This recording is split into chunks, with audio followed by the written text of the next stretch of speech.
For Christmas this year, I was given this book, Fear the Flames by Olivia Rose Darling, and I read it so quickly. I was so entranced by it. And when I finished it, which took, I think, 5 days, which is quite short for a physical book. I don't know if you've seen any of my other videos, but I've been reading a lot of audiobooks recently, or consuming a lot of audiobooks recently, and that is how I've been getting through so many of my books recently, anywhere from like 2 to 5 days, which is very short for me. I think I average about 14 days for a book, but I consumed this book. I was obsessed with it, and it had absolutely everything that I want out of a romantasy. The problem with that is that when I was given this book, it was not too long after it was released, and so I finished it without knowing that there was going to be a second book. And this is something that is super rare for me. I'm someone who always comes late to series, in the sense of like the Sarah J Maas books. I only started reading ACOTAR, Throne of Glass and Crescent City this year, and Throne of Glass and Crescent City are completed series, and ACOTAR is a pretty much completed series in the sense that the whole main story arc of Feyre's story is complete, and now it's just like semi-standalone books which are adding on to the original storyline but not connected to it. I've also only read the Grishaverse after it was complete. Fourth Wing and Iron Flame I read when Iron Flame came out, and so I went straight from the first into the second book and then had to wait for the third, which only came out this year. But it is very rare for me to read a first book when there is nothing else yet out. And so when I finished this, it ended on such a cliffhanger that I was like dying to know what happened next. And thankfully, I found out in, I think, March of this year that the second book was due to come out this year. And so I think it was one of the first books that I have pre-ordered. I did pre-order Onyx Storm, but only like a week before it came out, and I knew that it was coming out, and I was tossing up whether or not to do it digitally or whether to buy the book or what to do, and I ended up getting sucked in and actually buying the physical book. But this is the first book that I have legitimately pre-ordered, in the sense of months earlier, and it is like the wait for this book has been unlike anything else that I've ever had with a book series. And it came like 2 days ago, and it has been sitting on my shelf waiting to be read, because I was near the end of the Folk of the Air series and I just wanted to finish that because it was the last book and I was, I think, 50 pages off completing it, and so I decided to finish that before picking up this absolute beauty of a book. And so that is what I'm going to be doing in this video. I cannot believe that I have both of them next to each other and that I can finally read the next part of the story. I'm assuming it's a trilogy. I'm going into this thinking it's going to be more than 2 books, but it is very exciting to feel like I can finally enter this world again, even though it's only been like, what, 8 months since I read the book, so it's really not that long ago, but it feels like I've been waiting for this for so long that it's more than 8 months. Anyway, I thought that I would start this video and actually do a reading vlog, because I've tried doing reading vlogs for so many books, and then I end up getting like sick in the middle of it, and so I end up just reading the book without actually filming updates or anything. I did that for Sunrise on the Reaping, which is another book that I bought this year. But I decided this time it is happening. We are going to reading vlog this book, and oh, it's gonna be so good. I'm so excited for it. So do know that there will probably be spoilers. I don't know how I'm gonna be able to get through this reading vlog without spoilers, but oh, I'm just so ready for this book. So let's get started.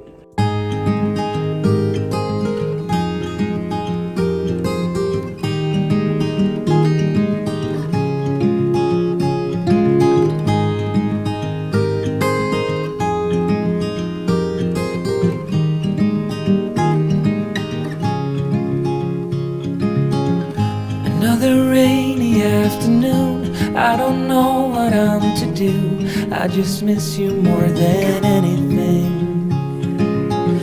It's way too quiet in the house, I'm just wasted on the couch. Guess I don't wanna feel anything.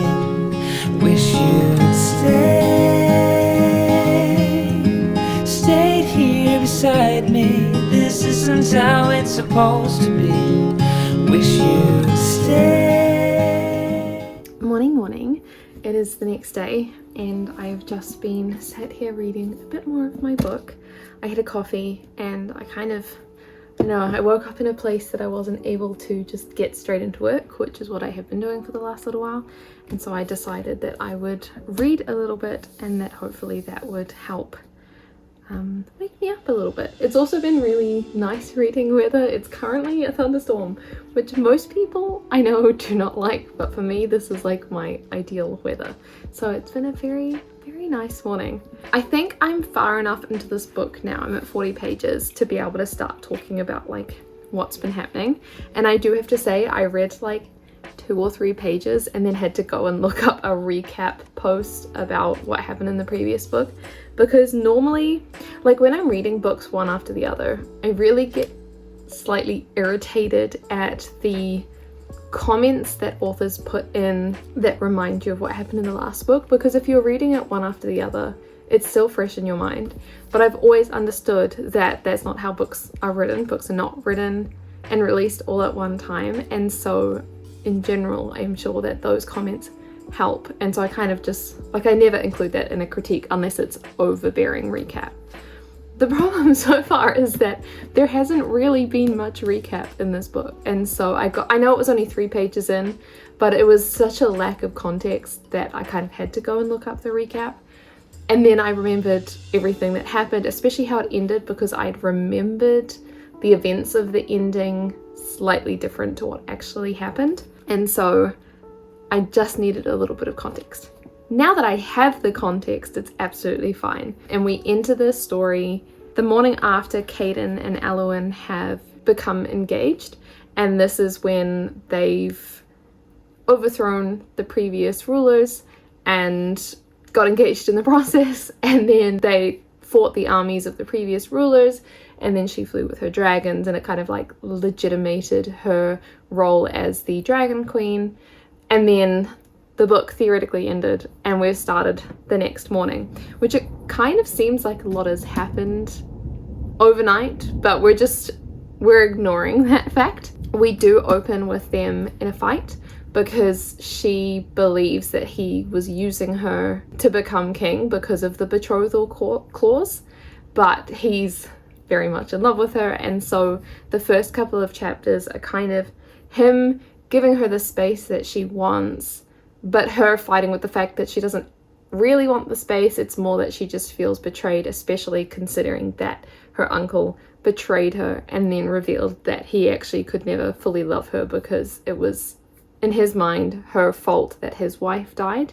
And so their whole relationship she's questioning, and that was the longest standing relationship that she had, and so now she's kind of questioning everyone. And so you get why she wants space from him, but at the same time, like, I feel like he's been one of the more brutally honest characters I've read. And so like in the previous book, he was constantly very honest about his plans and everything, and at some cases I found it a little bit too much. But now when we're at this point, we're like, oh, but it's actually not too much, because he's been proving to her this whole time that he does want her and that he does love her. And it's just that she, because she's questioning everything else, is questioning this as well. So that's pretty much what's happening, is they're on the outside pretending to be this like very happy betrothed couple, which they have to in order to have the whole like strength of the alliance and all that kind of stuff. But behind closed doors, they're a little bit tense and having these tense conversations. He has bought her a house on Healer's Row where she has just spent the previous day, and she's basically, I think what I'm assuming will happen across this book is that she will develop more as a healer, whereas in the last book we spent a lot more time with her as fighter and kind of like healing when she needed to, but it was more as like fighter Alwyn. Based on the fact that she's got this house, I'm going to assume she's going to spend a lot more time there, and we're going to get to see like a different side of her, which will be quite cool. I'm quite interested to see that side of her. But yeah, that's as far as I am. I am enjoying it. I do love second books, and I think I'm going to enjoy this book a lot more because it's the second book. I do love discovering new characters and everything, and like the tension that builds towards a relationship, but for some reason the books that have me page turning is when I know that like two characters love each other and they're just trying to figure it out. I think that's one of the reasons why in the ACOTAR series, the second book was so much more powerful to me, just because like we already know the characters and now we're actually seeing their character development, and especially like some of those hard-hitting scenes are when a character is processing something not necessarily always traumatic, but something that is kind of made them question their beliefs in certain things or their relationship with someone. And I feel like it's in those deep moments that I find the quotes I really love, which kind of seems a bit sadistic, but it's just, I don't know, it's the kind of books that I'm always drawn to. And I'm thinking like I've only read 40 pages and I've already tabbed 3 things. I'm thinking I'm going to really like this book. So yeah, that's the first update. I now need to go make my birthday cake. So I'm gonna go do that, but it does mean that I have to stop reading. So pick it up again later today. I do apologize for how wonky this is. I also have to be kind of quiet because Luke is still sleeping, but it's a Saturday morning and I normally get up before him. It is a little while later. I did take a brief pause from this book because I was listening to the audiobook for the Powerless series, and I got to the last book.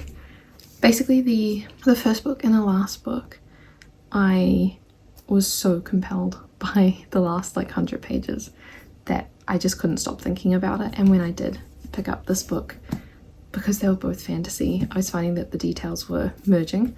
So I kind of briefly put it down to finish that audiobook, and then I picked it up again when I was reading the second audiobook, and then I just finished the third audiobook last night, and I was devastated to say the least. So if you haven't read the Powerless series, amazing. I gave the last book 5 stars, and I barely ever give last books 5 stars.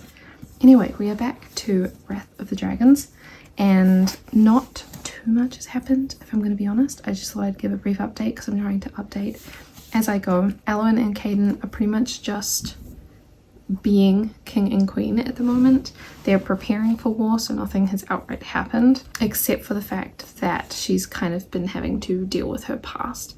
And so on one hand, you get them pretending to be in a relationship out and about because they have to show like a united front as king and queen, even though Alwyn is still mad at Caden for springing the whole like proposal thing on her, and she just feels like it's another betrayal. So they're having to go out and like demonstrate this united front. They've opened up their borders to magic, so they had a festival / market for people who sell magical goods, and so they went out and participated in that and everything. It was really sweet. I do love those moments because, I don't know, it kind of reminds you why they were so good as a couple in the last book. I'm definitely rooting for them. I'm pretty sure they'll stay together, but I definitely like those moments in amongst the tension. We've also had her learning to ride her dragons, and she's been doing a lot of dragon training in terms of flight maneuvers and jumping between dragons and getting to know the different characters of the different dragons, which has been really cool. And then in terms of dealing with her past, at the end of the last book we found out that Eliad, her uncle, had actually been like betraying her this whole time and never really liked her, and so we're kind of seeing the consequences of that in this book, where Eliad rescued her from capture along with some guards and managed to take her to this new quiet hidden away kingdom, which they supposedly founded, and it's like a refuge for people. So the guards that took her away, all but one, decided to go back to the former king with Eliad when Eliad did his whole like betrayal moment, but we only find out in this book because Eliad's now dead, and they went back to the old kingdom to collect their like pardon papers, and then they were found. And so Alwyn questions them a little bit, finds out that the fourth guard actually tried to stop them, but he ended up dying in the process. So then they decided that her old kingdom, Astilian, and that's the hidden away kingdom, she's decided for like the protection of the people that they really need to be moved away, because if these people, for example, who did know where Astilian is, decided to go back to her dad and tell him all about it, then he would know that it's a weakness for her, and so she's like worried that they would be used against her. And also because of it's not a great environment for winter, and so people are kind of struggling anyway, and so they're currently in the middle of the evacuation of Astilion. So she's gone back, spoken to the people, they've decided to follow her, and they're packing up stuff. But in that process, she's having to go through all of her uncle's stuff and kind of look at all of the contradictions through life, all the times that she thought he was on her side, but then he wasn't actually. And so that's kind of heartbreaking, but it is bringing her and Caden together, which I do like. So that's a kind of long-winded way of saying that's where I'm up to. I'm going to keep reading now while I wait for Luke to wake up so we can have breakfast. But yeah. I was lost without any direction. Had a line so many times, but I needed attention. No matter what I say, no matter my regrets, things still been said and done. There's not a part of me that wants to say no, but I have realized I had to let go. I don't know if this is gonna stay, but we're gonna try. We're back, Wrath of the Dragons. It is, in full honesty, 11:30 at night, and so I'm looking a little bit rough. It is end of the day vibes that we're going with here. But I have read a lot since we last spoke. I am now up to here, so I've only got this much left, and I think I last spoke to you at the pre-halfway mark, but I feel like the beginning of the book, a lot of things were happening in quick succession, and so I felt like there was a lot to update on, and then it's kind of been a little bit slow in terms of events that are happening, and then we're picking up the pace again. And so I thought before anything more happens, I should probably update you all. I also don't know if you can see me in this shot or not, but we're gonna pretend that you can. I have written notes because so much has happened, in the sense of a lot of time has passed, that I didn't want to forget anything. And yeah, so basically just before I spoke to you last, they were about to get married. They got married. Honestly, the scene was a lot shorter than I expected it to be. I thought it was going to be this big, drawn out thing, especially because them getting married, while it was separate to the coronation, was almost more significant because of who Caden is and because of who, I guess, Alwyn is. And so I expected there to be more drama in terms of the different kingdoms coming together or not coming together, but it was kind of, I don't want to say passed over quickly, but it did feel like it was passed over a bit quickly. Two of the other kingdoms came for semi-peace talks. One of them was a smaller kingdom. There's helpfully a map at the front, and so I can keep track of that. I want to say Fenedra was one of them that came, and I think Euryssos was the other one that came. So Emirath and Varaveth are where most of the things are happening, because Alwyn is from Emirath but is now the Queen of Varaveth, and they are neighboring each other. And so on the other side of that is Euryssos and Fenedra, and they are the two that came to the wedding, to the best of my knowledge, but they don't have like a formal alliance in the war. It's more that they are on friendly terms, and there was a little bit of time spent discussing that, but it wasn't really anything significant, I think, because they weren't allying in the war, or at least in the war effort, they weren't fighting for each other. So that happened, and then the very, very next day, Caden and Alwyn woke up to news that they had to go to war. And so they didn't even like get a honeymoon or anything. It was like, get married, go to war, which I think was kind of anticipated at that point. The fight itself was relatively short, except for the fact that Caden almost died, which is, I think, the first time we've encountered anything like this in these books. And so it was kind of a about time moment where, I don't know, he's been played off as this invincible warrior this whole time, and so finally something brought him down. It was a magic bomb, and so he was protecting Ryder, and he got caught in the crossfire. And so Alwyn called in some of the mages. I can't remember where they're from, but one of them is the fire mage, and then she brought a friend from some forest that we read about in the first book, came, and they did the ceremony, which apparently you can only do once, and they could only do because of a soul tie that they have, otherwise Alwyn would have died. But anyway, Caden was healed, and then because of the anger of him almost dying, the anger directed at the fact that he almost died, Alwyn ended up wielding dragon fire for the first time. And so it's the first time that she's actually like wielded magic. And so that was a really big thing. And now news of that is spreading all throughout the area, except for the fact that she can't do it again. And part of the reason was that her magic seems to be semi-blocked because of the trauma that she went through growing up, and because she wasn't allowed to like be around the dragons or anything like that, and because it was such an emotionally intense moment, that's why she was able to wield it.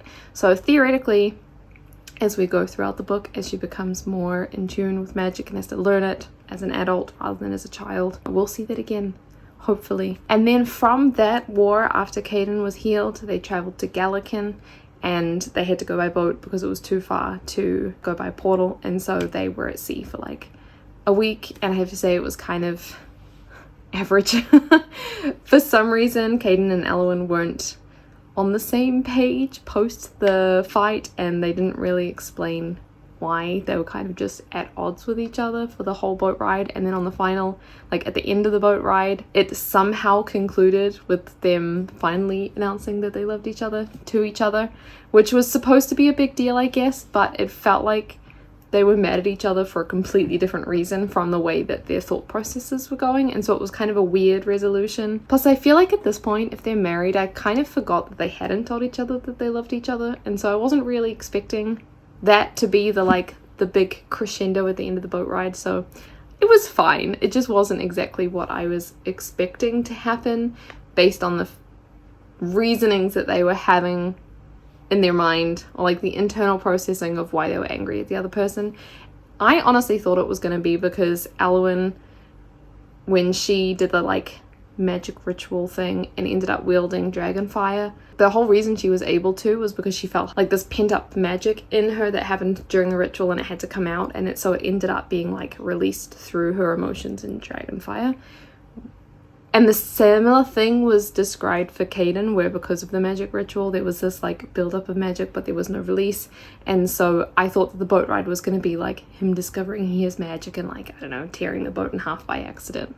Not through flames, but through some other thing. Because this whole book has kind of been leading to the fact that the two of them have magic. And so I was expecting that to happen. And then the fact that it was just like them getting angry at each other and then being like, oh, I was just like worried about you because I love you.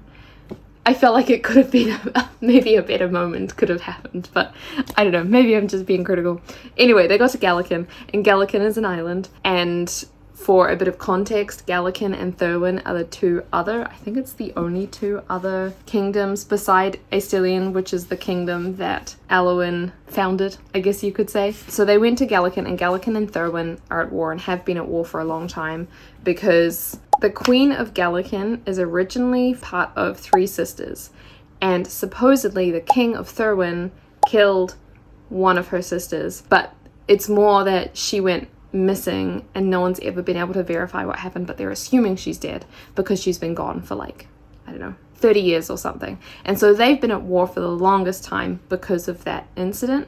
And the king's son, for some reason, I can't actually remember, but he is in exile because I think his dad doesn't want him to get the throne, possibly because he might have mixed parentage as a simple way of putting it. And so he is in exile, and Alwyn and Caden heard through the grapevine that he was in exile in Gallican, even though the royalty of Gallican don't know this.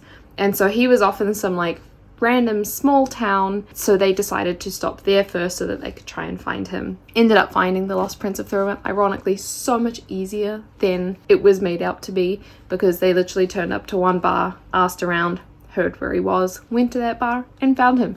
And so it was quite a lot more simple than I guess I was expecting it to be. But then they basically told him that if they can dethrone his dad, or kill his dad, and get him the throne, that they want to have a treaty between Thurwin and Varavith, which is where they're from, but also with Gallican, and Gallican and Thurwin need to resume trade after this like 30-year stalemate. And so the whole thing was that they needed the prince because they needed someone on the throne of Thurwin so that they could have trade between Thurwin and Gallican so that they could get both islands to support them in the war. But there was this messy familial issue happening there. So they found the prince, then went to the capital, I guess you could say, of Gallican, because they were invited to the like solstice event. And so they brought the Lost Prince with them, which was this big shock of like, oh, the Lost Prince is found.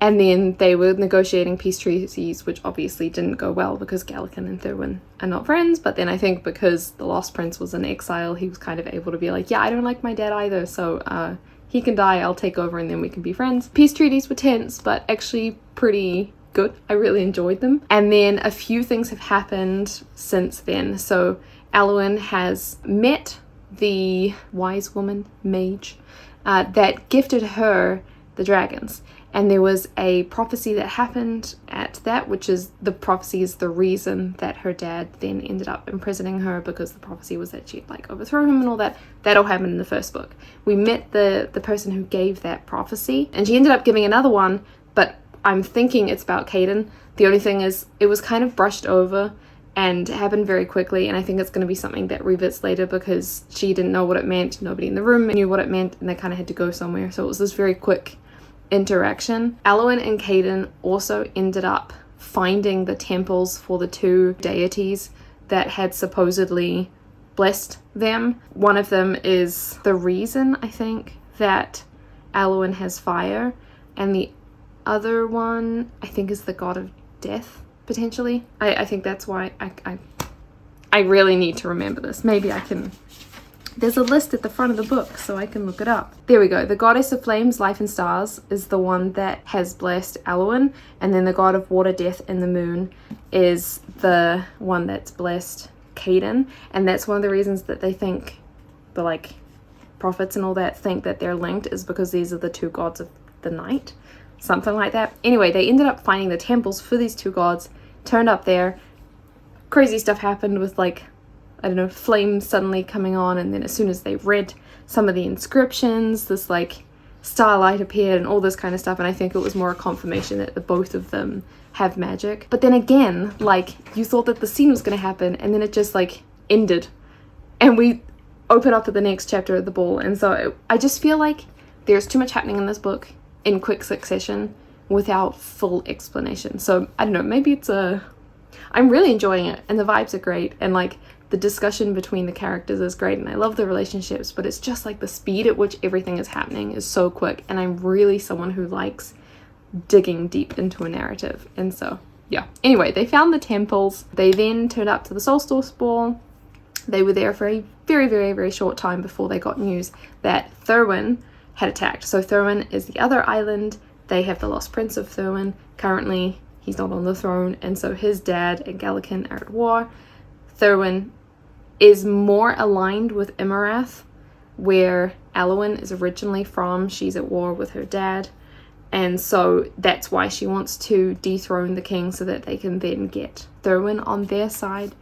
But Thurwin has now attacked. Ironically, I just realized when I was writing down my notes that the place that they attacked is the city where the Lost Prince actually had been. And so I'm assuming that's why they attacked there and not the capital, because it's going to be, maybe they've heard through the grapevine that Alwyn and Caden want to replace the king, dethrone the current king, and so they were trying to find the Lost Prince so that he could die. They could kill him, and then they wouldn't be able to have that connection anymore. So yeah, that's kind of everything that has happened so far. I am almost at the last 100 pages, and I am someone that 100% believes in the 100-page theory.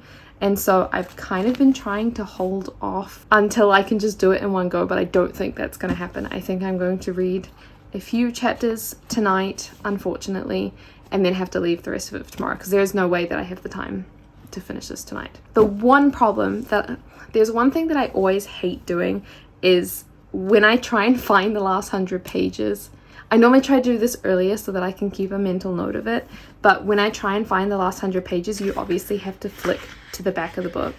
And so there was the acknowledgements, and it's generally the last thing before the acknowledgements, and in most cases the last chapter or the epilogue, depending on what it is quite long, and so you can get away with not looking at anything and you kind of just look at the page numbers. The problem with this is that, I mean, maybe I can show it to you without ruining anything, but the last chapter is literally what is covered by my hand.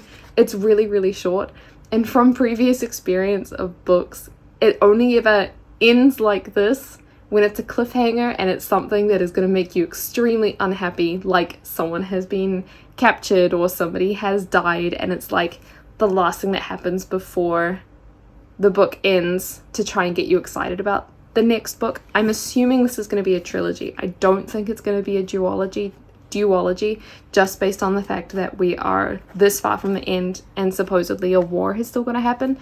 I'm assuming that everything's going to come to a head in the third book.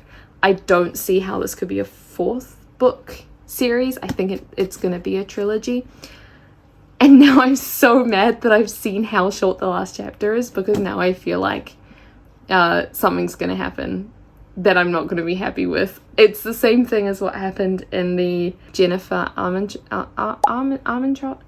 I'll put it on the screen. This series that I'm putting on the screen, every single time the book's finished, it was on this really short chapter where somebody had been captured, somebody was like on death's door, so you don't know if they're going to survive or not. And it was like, I wasn't thoroughly enjoying the series, but because of the cliffhanger, it like forced me to start the next book because I just wanted to know what happened.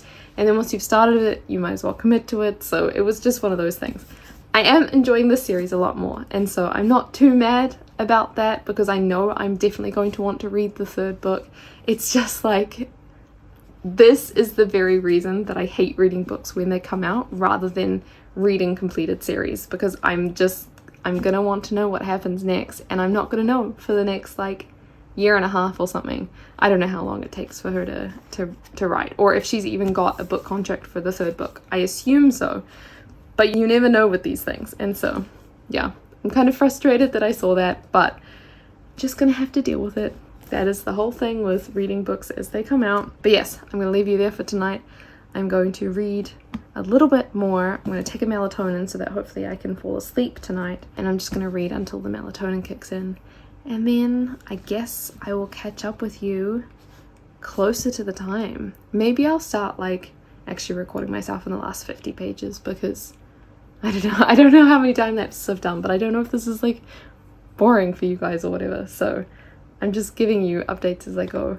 But maybe in the last 50, 100 pages. I don't know. I buy into the whole 100-page theory, and I just expect everything to go bad in the last 100 pages. So try and get some live reactions, maybe. I'm really gutted that the last book that I read, which was the Powerless trilogy, the last book was Fearless. And I genuinely wish that I'd recorded my reactions to that and kind of done like a reading vlog, because that series was just like, I don't know, I feel like it's the most intense series that I've read in a very, very long time, and I genuinely have not been able to stop thinking about it.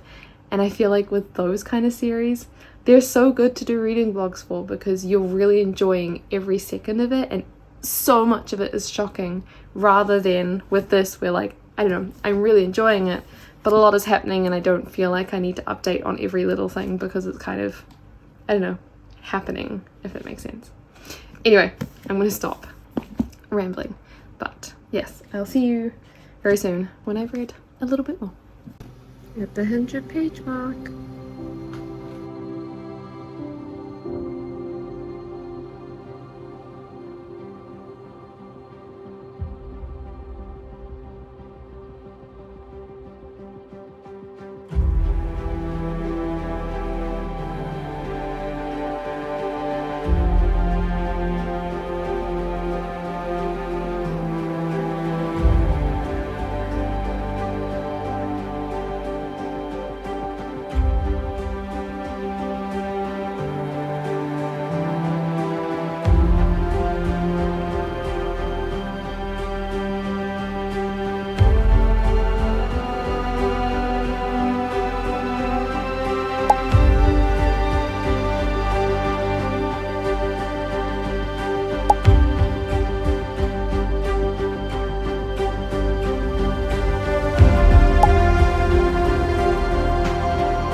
finished the book, and honestly it went completely different to how I predicted from the last clip that I did, and I'm so glad that I did that clip because kind of captured where I felt the book was going to go and the feelings that I had for the book at the time. And it was kind of interesting to be able to reflect on that rather than just like going with the storyline but make my predictions just before the end. Like I said, everything happens in like the last like 100 pages. To be fair with this book, pretty much everything happened in the last 50 pages, and so I ended up getting to that point, putting it down, and then this morning picking it up and just finishing it in one go.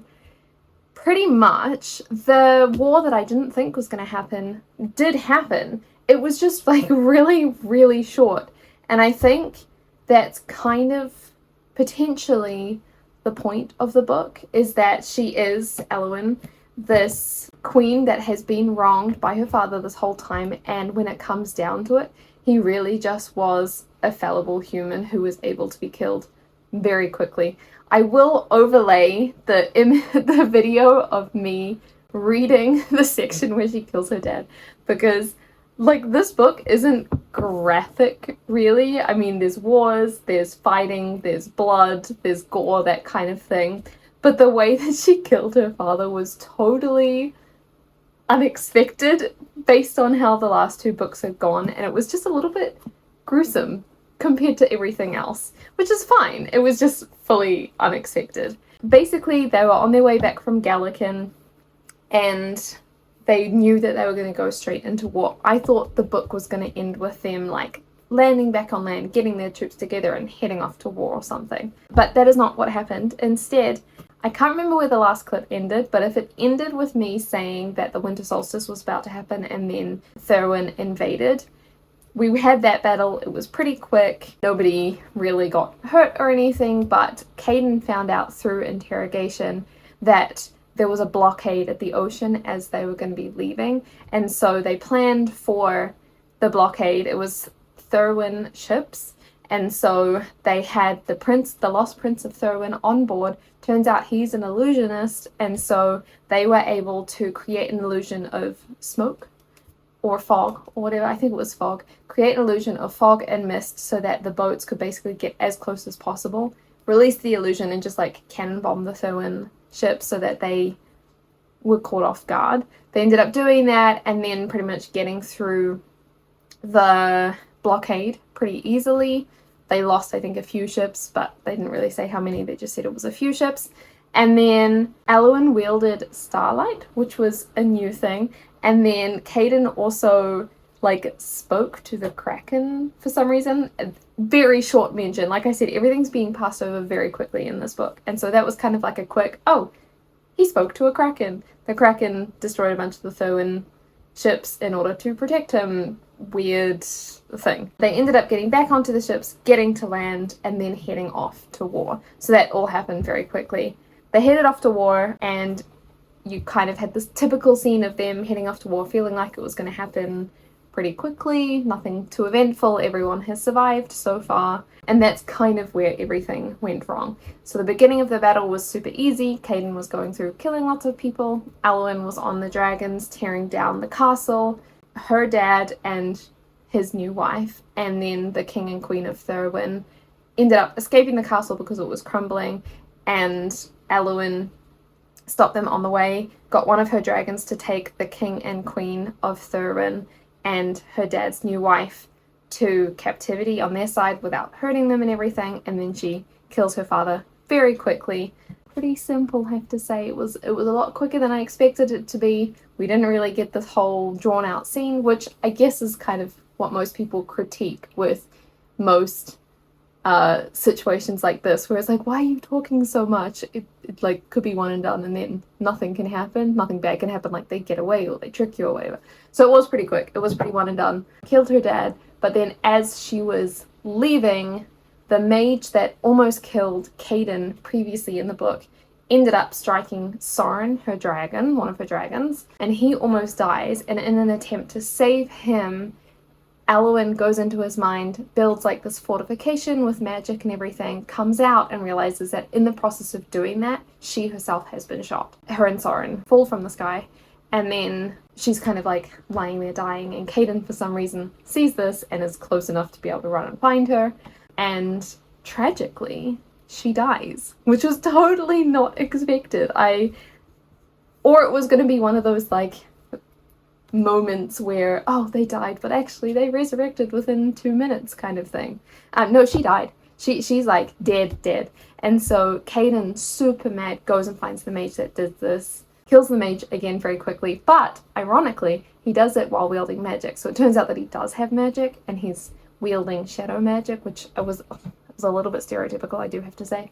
He goes and kills the mage, comes back, but she's like dead. And so he, in his like trauma state, takes her to this like abandoned house, cleans up her body, and is planning on like burying her, and then has this sudden idea of, I'm going to go plead to the gods. And so he ends up getting one of her dragons, asking one of her dragons to carry him and her to the goddess's temple so that he can plead for her life. And the dragon, which normally is not happy at all with other people, doesn't want to go near other people, ends up agreeing. And so they fly to this temple, and he pleads on her behalf and ends up making a deal with the goddess of souls, mercy, and destiny. Again, they all have very long names. Ends up making a deal with her that she will help him get into the afterlife so that he can go and find her soul. And the book ends with the very short chapter that I talked about, with him killing himself so that he can go into the afterlife to try and retrieve her. So it is more than the 2 books, which is what I predicted.